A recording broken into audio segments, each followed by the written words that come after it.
So friends, when we are in business, when we are working for a company or employer, while making calculations, it's a human tendency that we commit mistakes.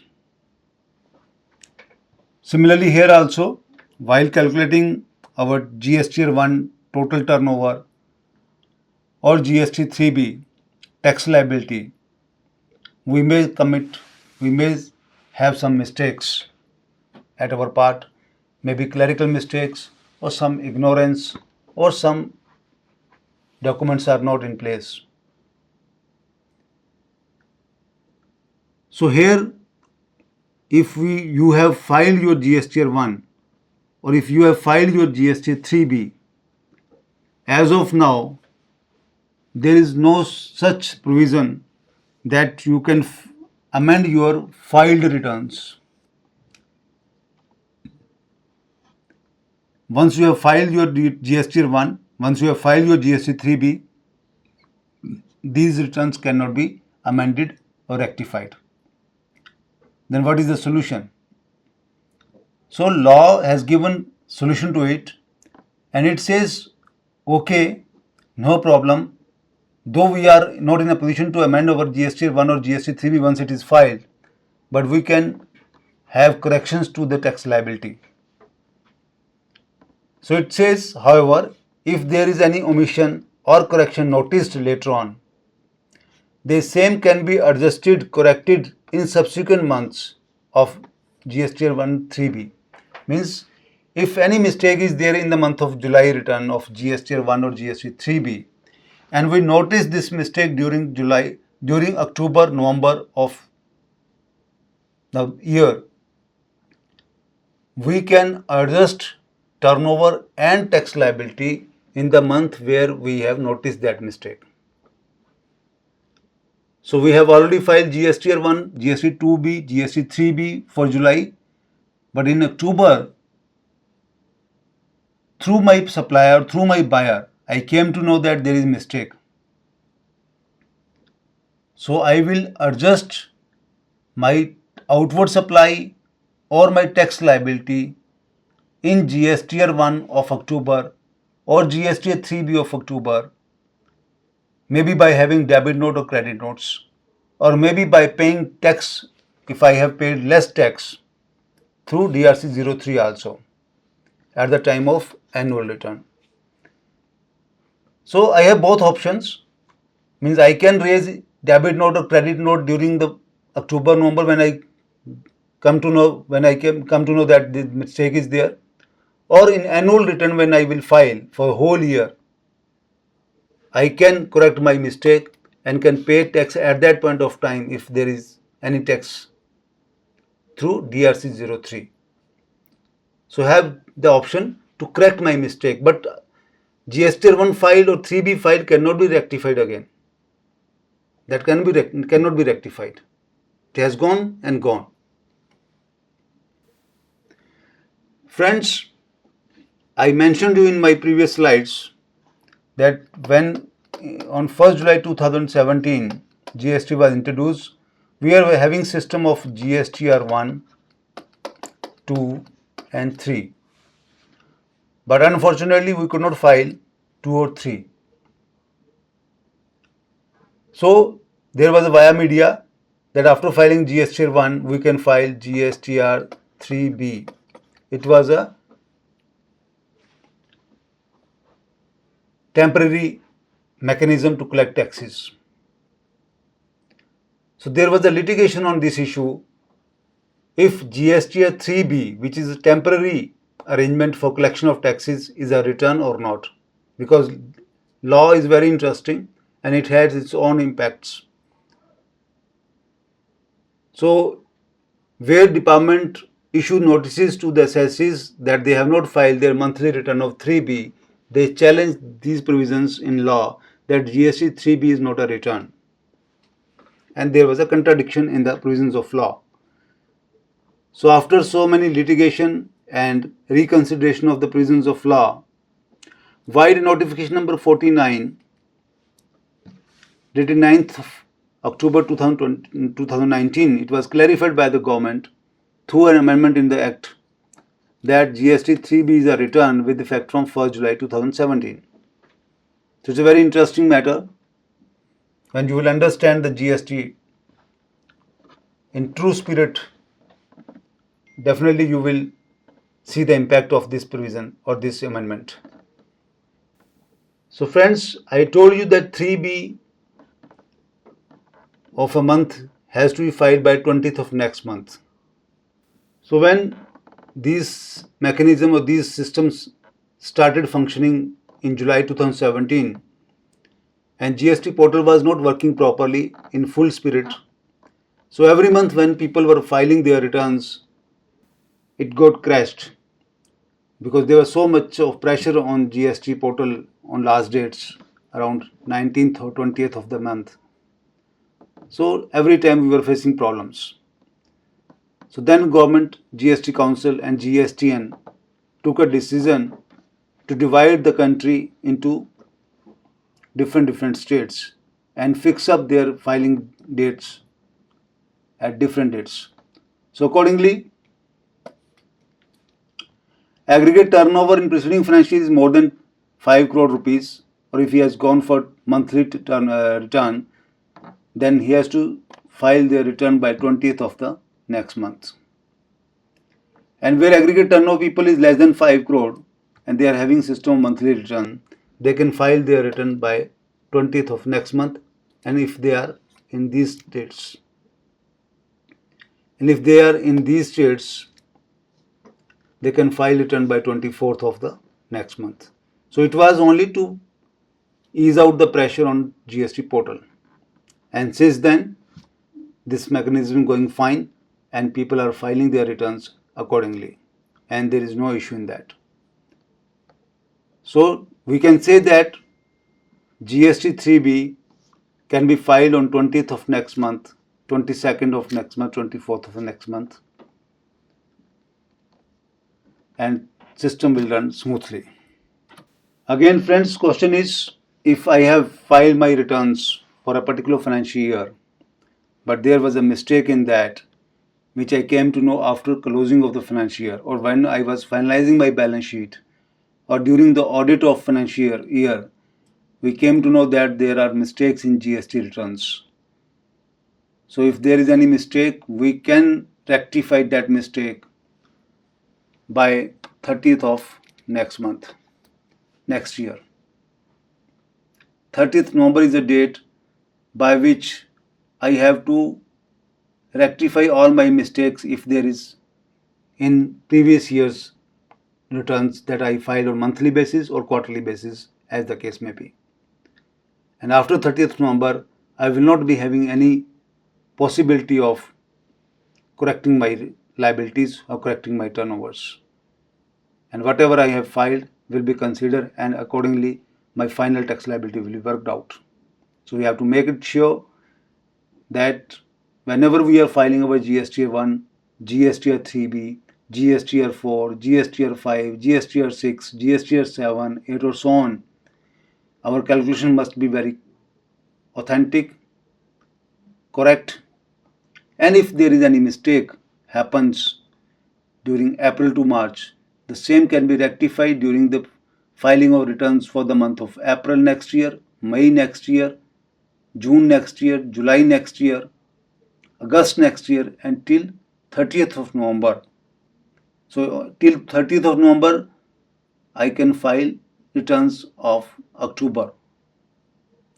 So October return can be filed on or before 30th of November. So up to October returns, I can correct my mistakes pertaining to previous year.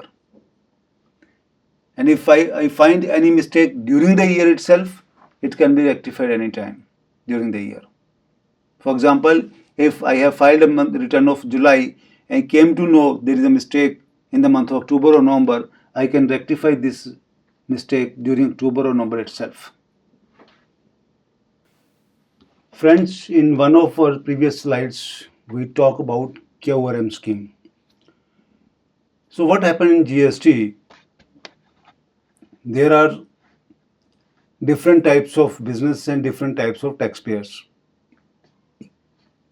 And threshold limit in GSTR, we all know that is 20 lakh rupees, which is very small amount for any business house. But there are some business people in the form of proprietorship, partnerships. Their turnover may be around 1 crore rupees, 2 crore rupees. But some of the other reasons, they are not comfortable with the schemes of returns filed by them under GST.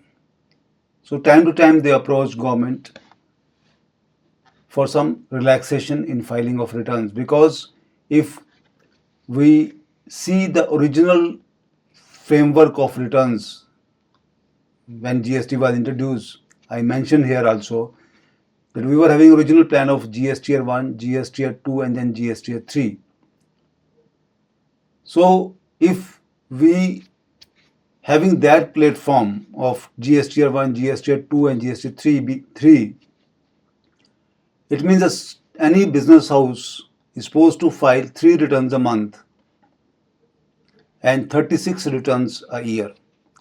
And apart from that, they are supposed to file GSTR 9 and 9C also. So 36 monthly returns, 2 annual returns, 38 returns. And if in any business model, any e-commerce transactions are there, then they were supposed to file GSTR 7 also on monthly basis. And if in any business model, they are having TDS or TCS provisions, they were supposed to file 2 more returns on monthly basis. So this way they were having around 60-70 returns to be filed, which was a harsh on such business houses. So from time to time, government introduced relaxations in different mechanism for ease of doing business for business community. And for monthly returns, as we know that we are right now filing GSTR 1 and GSTR 3B, and based upon this GSTR 1, 2A, 2B or 3B, buyers get ITC. So ITC is important for buyer because it impacts its business, its working capital. But when small taxpayer or small business houses or businessmen filing their quarterly returns, as I mentioned earlier also, those are having turnover less than 5 crore, they can go for quarterly returns, or those are having small turnover, they can file their quarterly returns. In that system of quarterly filing of returns, their buyer were in problem. Why? Because if a person has purchased something from a person who is in quarterly return system, so let's talk about January, February, March quarter of any year. So a person who is filing quarterly returns, he will file his return in the month of April for all invoices raised during January, February and March. So his consumer, his buyer, who has purchased goods from this fellow in month of January, has to wait to avail ITC till April. So it was very difficult for him to wait for up to 3 months to avail ITC, because I told you that ITC is a transaction which impacts its working capital. So then government came out with an idea for such people, those are filing the quarterly returns, that they can file quarterly returns. Means GSTR 1 and GSTR 3 can be filed quarterly, but with same model, they are supposed to upload their invoices on GST portal on monthly basis. So if they are having B2B transactions, means their buyers are registered GST people, when these people will file their monthly invoices, it will help their buyer to avail ITC on monthly basis, because then this invoice will be depicted in 2A, 2B. So that is the model which is known as QRM, quarterly return, monthly payment of taxes. So government introduced this scheme for small traders, small business people. They can pay quarterly, they can file returns quarterly, but can file invoices, whatever invoices they have raised to their buyer on GST portal with the facility of IFF, Invoice Furnishing Facility, on monthly basis. Once this invoice is forwarded or invoice is uploaded through this IFF, this invoice will be depicted to buyer in its 2A or 2B. So he will be able to take a credit of that. And same time, this man, the supplier, will pay tax also to the government, fulfilling the condition of section 16, so that his buyer can avail ITC. So this scheme was introduced to facilitate the industry, quarterly return, monthly payment. So it was introduced later on and it is running successfully. They were given options to pay tax on monthly basis in two ways. One is based on actual calculations of the taxes to be paid, or another is lump sum basis by paying 35% tax in first month, 35% subsequent month, and finally in quarter end. So this way they can pay taxes and also benefits are available to the buyer. So this is where tax is paid on actual calculation. It is called as self-assessment tax system, where actual working is done and challan is paid.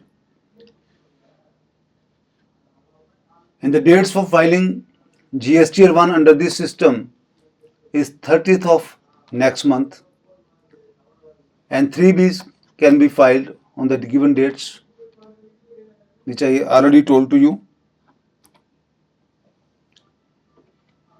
Now friends, there is concept or there is a return, that is first return under GST. I told you that GST 1 is the first return to be filed by a taxable person every month. But again this first return came into picture. What is that? So it says, law says, the first return filed for outward supply made from a date when he becomes liable to registration under GST and actual date grant of registration. So it can be of more than 1 month. What does it mean? Friends, I am a businessman. I am doing business on regular basis, and during the month of May of any financial year, I make a mind to have GST number, or I have an assessment that during this financial year my turnover will increase and will go beyond 20 lakh rupees. So I take or apply for GST number in May. Though it was not necessary, but I applied for GST number.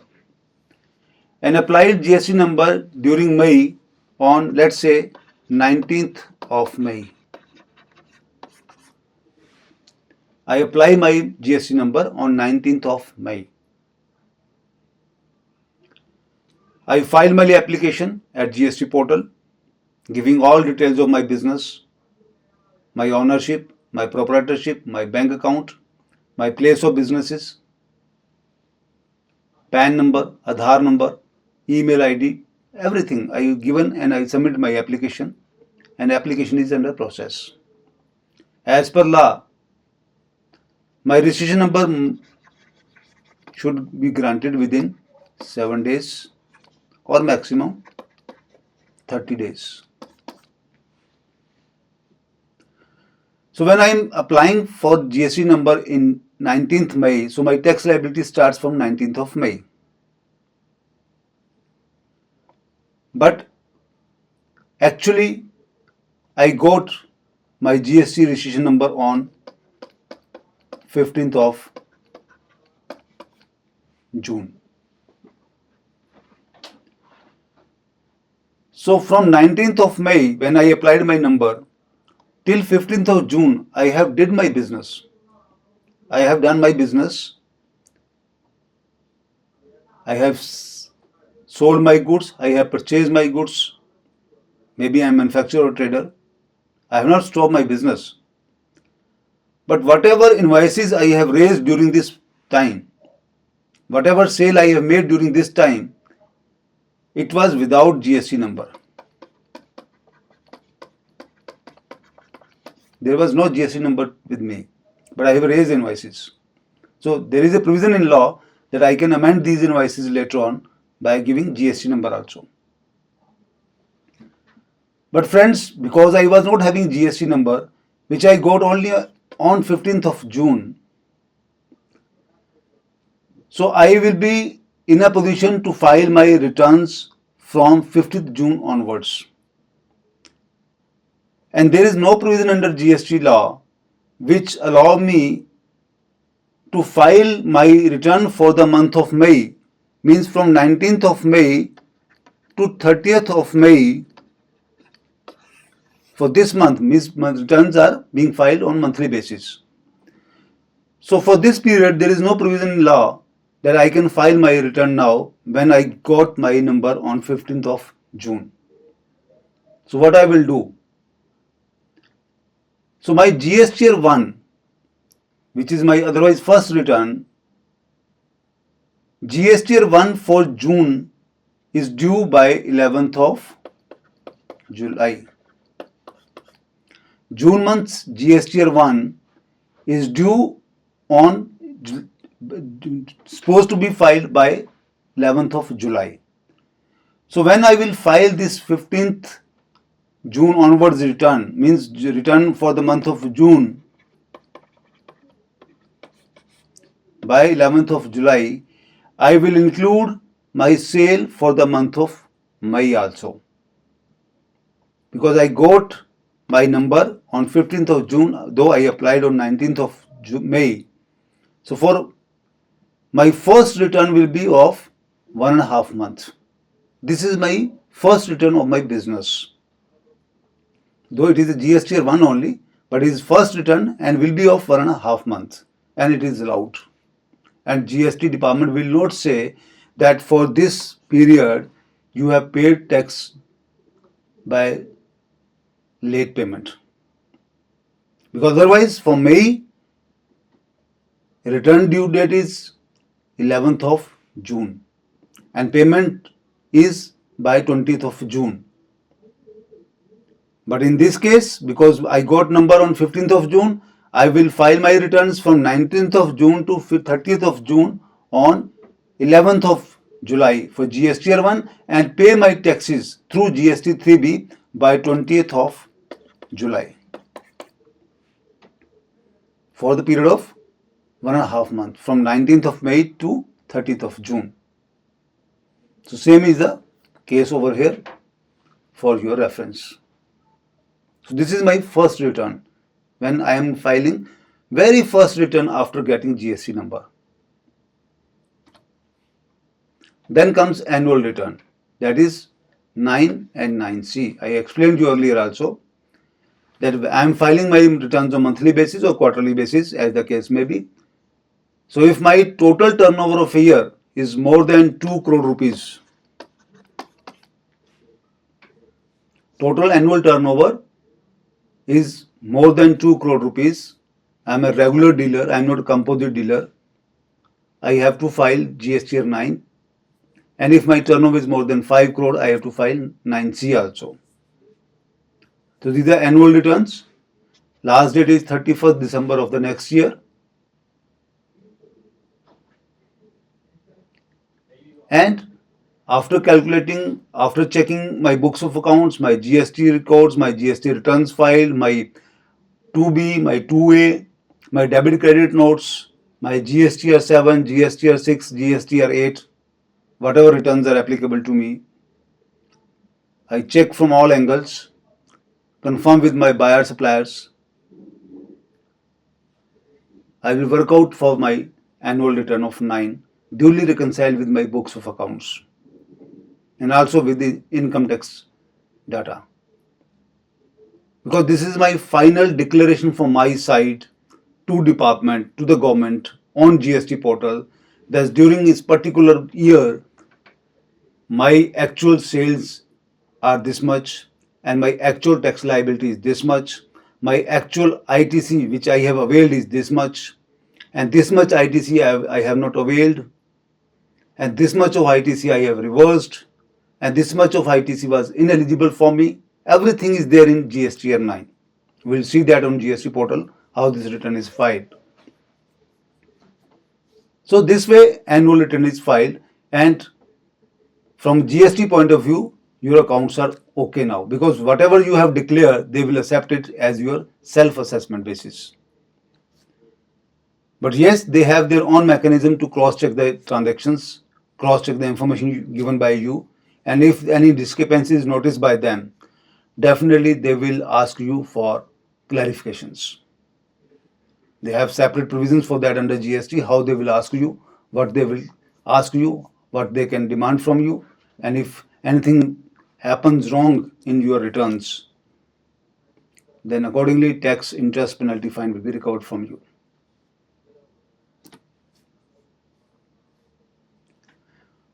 Question is, what if I don't file return? Means if I don't file my GST 3B, my annual returns or final return, as I discussed in last slide, what will happen? Nothing, friends. A notice will come to you for your default for not filing returns. Department will issue a notice to you, and standard operating procedure given to department for issuing such notices mentioned in this particular circular. You can look this circular at GST portal site. You will get it.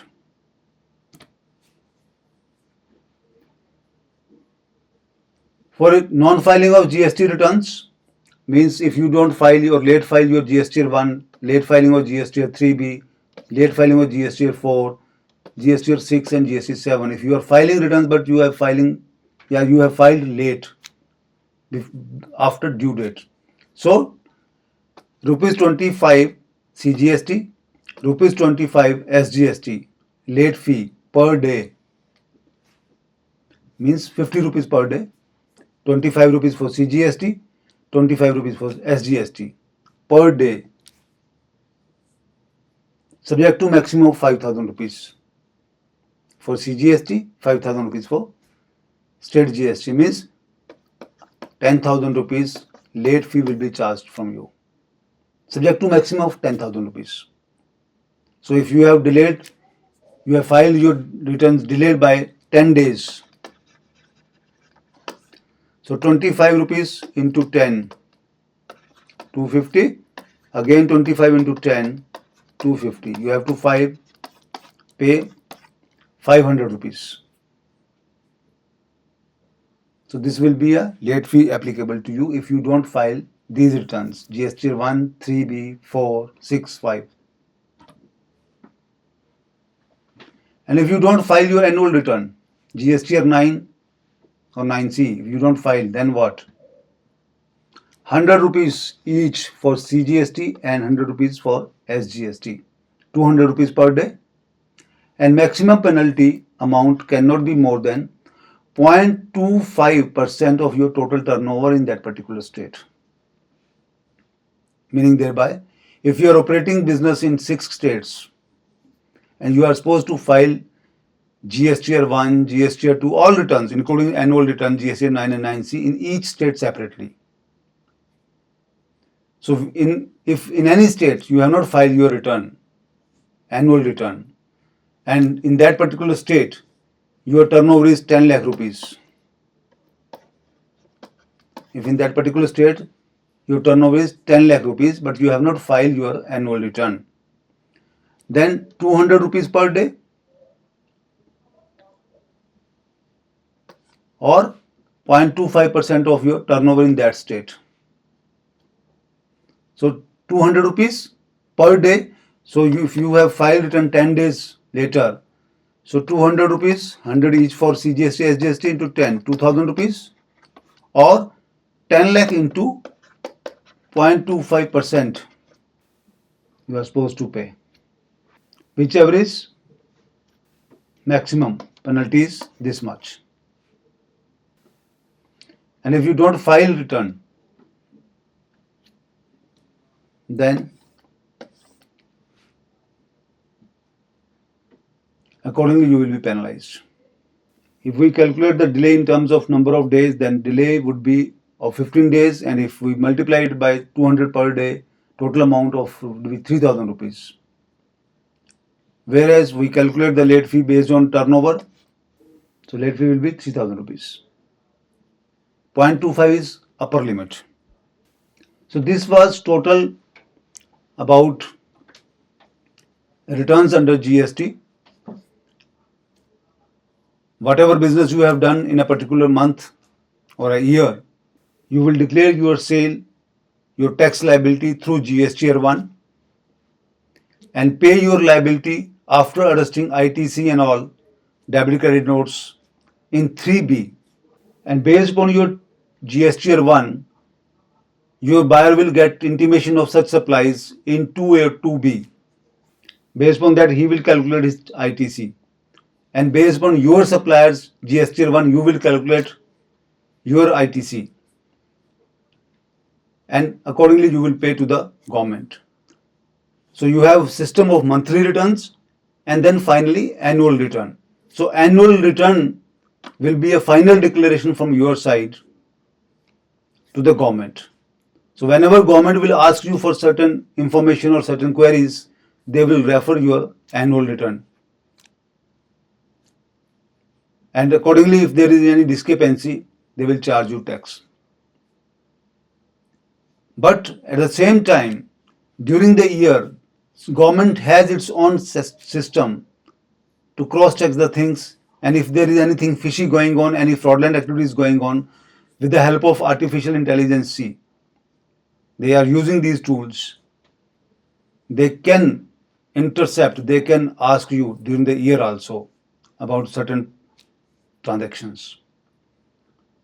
Because it has been noticed by the authorities that in spite of having proper procedure, proper provisions under the law, people are involved in fraudulent activities.